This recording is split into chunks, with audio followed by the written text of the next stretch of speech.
So we're tasked with simplifying this expression. So first what we're going to want to do is simply what we did here.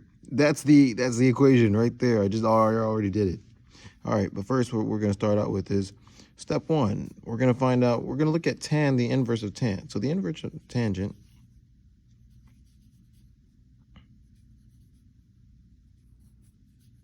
right here equals theta. This will make the root of x equal to tangent. This has purpose. I do not know why right now, but we're going to do that, right? What this is going to do for us is step 2.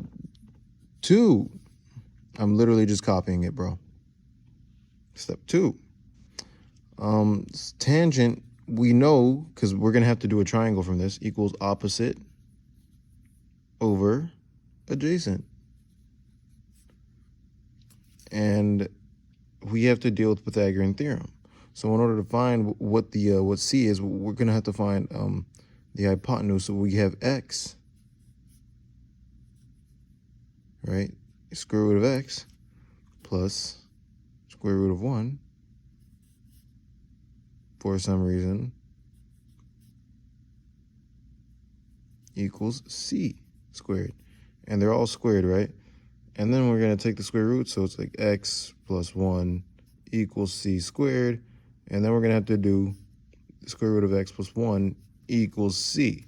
So now in step 3, we're going to draw a little graph, little triangle.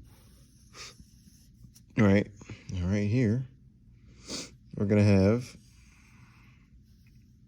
so we know the hypotenuse, c is the hypotenuse, for fuck's sake.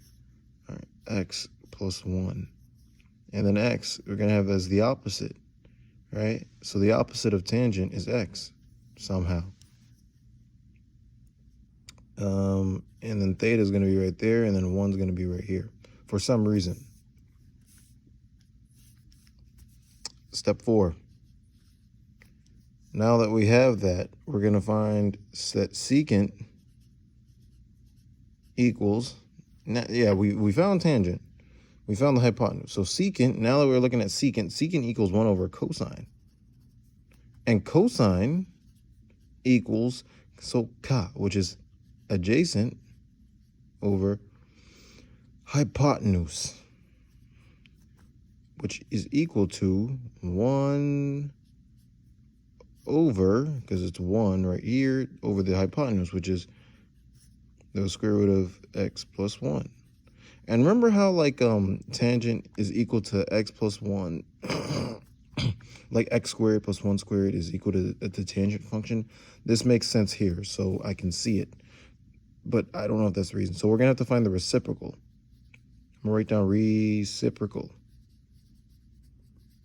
because secant is the reciprocal of cosine, which means, so I'm going to write a step 5 here. So secant equals the reciprocal, which is equal to x plus 1 over 1, which equals the root of x plus 1, which is like what gives you the tangent function. So this is the answer.